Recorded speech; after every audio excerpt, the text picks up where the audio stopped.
दोस्तों, soft power एक ऐसी करेंसी है जो बिना एक गोली चलाए, बिना एक हथियार उठाए आपको एक पूरे युद्ध की जीत थाली में परोसकर दे देती है। और भारत ये बात बहुत अच्छी तरीके से समझता है। इसीलिए ऐसे टाइम में जब हर एक बंदा गोली चलाने पर उतारू है, यूक्रेन हो या वेनेजुला हो या वेनेजुला से लेकर ईरान तक हो, हर एक बंदा, हर एक देश खून की होली खेल रहा है, हर कोई युद्ध लड़ने में लगा हुआ है। लेकिन ऐसे में भारत इसी सॉफ्ट पावर की करेंसी को यूज करके अपना काम बहुत ही आराम से निकाल रहा है, अंडर द रडार काम करके एक ऐसी जीत हासिल कर रहा है जो कि आगे आने वाले कई दशकों तक भारत को मुनाफा देने वाली है। अगर आप अभी भी नहीं समझे तो मैं आपको बताता हूँ। सबसे पहले आप आपके स्क्रीन पर ये न्यूज देखिए। रिपोर्ट्स के अनुसार भारत ने ईरान के अंदर अपनी पहली शिपमेंट भेज दी है दवाइयों की। ऐसे टाइम में जब हर तरफ से ईरान के अंदर बम बरस रहे हैं, मदद का एक कतरा ईरानियों को नहीं मिल रहा, और अगर मदद मिल भी रही है तो वो मिल रही है हथियारों के रूप में, ताकि ईरान के लोग खून और ज्यादा बहाएं और दूसरी तरफ ईरानी लोगों का खून बहाया जाए। ऐसे में भारत एक फरिश्ता बनकर सामने आया है। ईरान की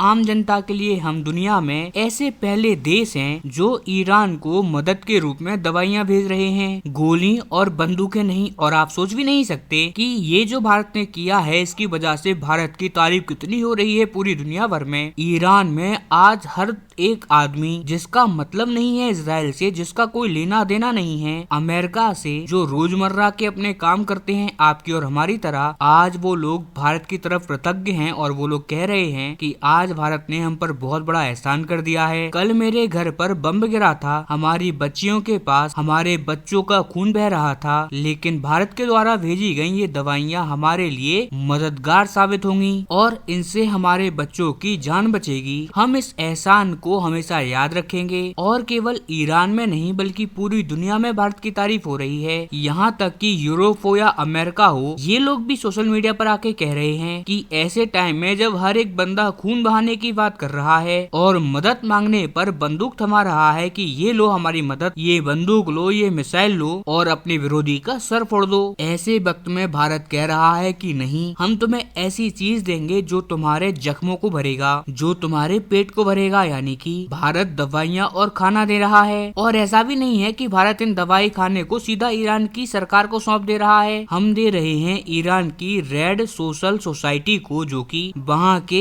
आम लोगों तक ये दवाइयाँ पहुँचाएंगे। ऐसा नहीं है कि ये दवाइयाँ केवल ईरान की सेना को पकड़ा दी जाएंगी या उनके सैनिकों की मदद करेंगी। जी नहीं, ये दवाइयाँ वहाँ की आम जनता के लिए भेजी जा रही हैं। और रिपोर्ट्स के अनुसार भारत एक बड़ी तैयारी करके बैठा हुआ है, जिससे कि आने वाले टाइम में हम ईरान को न केवल सिर्फ दवाइयाँ, खाना और अन्य जरूरत का सामान देंगे। इससे जो ईरान की आम जनता, जो लोग त्रस्त हैं ईरान के अंदर हो रही इस तबाही से, उन लोगों की मदद हो पाएगी। अब बात आती है कि यार इससे आखिरकार भारत को क्या फायदा होगा? तो सबसे बड़ा फायदा होगा कि हम आम लोगों की मदद करेंगे और आम लोग दशकों तक हमारी इस मदद को याद रखेंगे। और यही कारण होगा कि भविष्य में ईरान के अंदर सरकार किसी की भी क्यों ना हो, भले ही ईरान की वर्तमान सरकार की रिजीम चेंज हो जाए, लेकिन ईरान का आम आदमी हमेशा भारत को सपोर्ट करेगा और याद रखेगा कि भारत ने इतने मुश्किल समय में हमारे बच्चों की, हमारी जान बचाई है। नो डाउट हो सकता है कि अभी आपको ये कोई खास चीज नहीं लग रही होगी, लेकिन मैं आपको बता देता हूँ कि ये कितना खास है। आपको मैं एक एग्जाम्पल दूंगा तालिबान का। जब तालिबान सत्ता में नहीं था तो आपको याद होगा कि तालिबान कितना ज्यादा भारत विरोधी हुआ करता था। इवन कहिए कि पाकिस्तान का माउथ पीस था तालिबान। लेकिन जैसे ही वो सत्ता में आया तो हर जगह हाहाकार था कि तालिबान आ गया, अब तो तालिबान ऑपरेशन करेगा भारत के खिलाफ, कश्मीर में अपने लड़ाके भेजेगा और भारत के अंदर डिस्ट्रक्शन होने वाला है, भारत में तबाही मचेगी।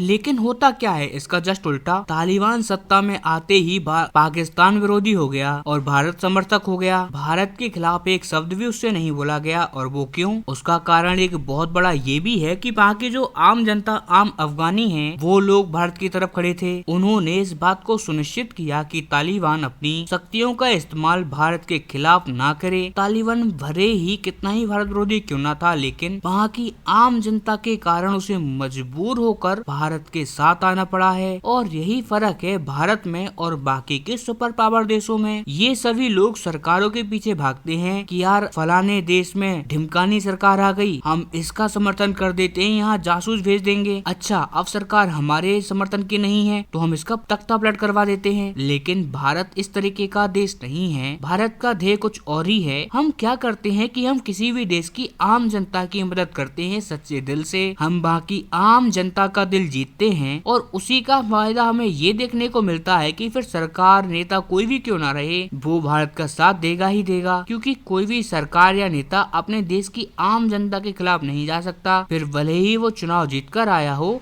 या कोई तानाशाह क्यों ना हो। अगर आम जनता आपके साथ है ना तो उसे भी आपके साथ आना पड़ेगा। और उसी का एक बहुत बड़ा एग्जाम्पल हम बांग्लादेश के रूप में भी देख सकते हैं। बांग्लादेश में हाल ही में बीएनपी जीत कर आई है। कहा जा रहा था कि ये सरकार भारत की विरोधी होगी, भारत के खिलाफ सब कुछ करेगी, लेकिन आज तक वहाँ से एक भी बयान भारत के खिलाफ निकल कर नहीं आया है जब से वहाँ पर नई सरकार बनी है। आप मालदीव में भी देख लीजिए, भारत के खिलाफ कैंपेन चलाकर वहाँ पर चुनाव जीते गए मोहम्मद मुर्जो के द्वारा। लेकिन आज मोहम्मद मुर्जो भारत से पक्का और बड़ा दोस्त किसी को नहीं मानते। यही कारण है कि भारत आम जनता का दिल जीतता है। और अब यही होगा ईरान के अंदर भी। हम ऐसा काम करेंगे जो दशकों तक वहाँ की जनता के दिल में भारत के लिए प्यार बढ़ाता रहेगा। और फिर सरकार कोई भी क्यों ना आए, किसी भी विचारधारा की वहाँ पर सरकार आए या किसी भी रिजीम की वहाँ सरकार आए, वो कभी भी भारत के खिलाफ नहीं जाएगी। क्योंकि हम एक सॉफ्ट पावर क्रिएट कर रहे हैं। इसीलिए हमने आपको स्टार्टिंग में भी बताया था कि सॉफ्ट पावर वो चीज है जो बिना खून खराबे के आपको जीत दिलाती है। खैर, आपका इस पर क्या मानना है, आपकी राय कमेंट में देना ना भूलें। साथ ही चैनल को सब्सक्राइब करें, वीडियो को लाइक करें। हम मिलते हैं जल्दी ही अपनी अगली वीडियो में, तब तक के लिए नमस्कार।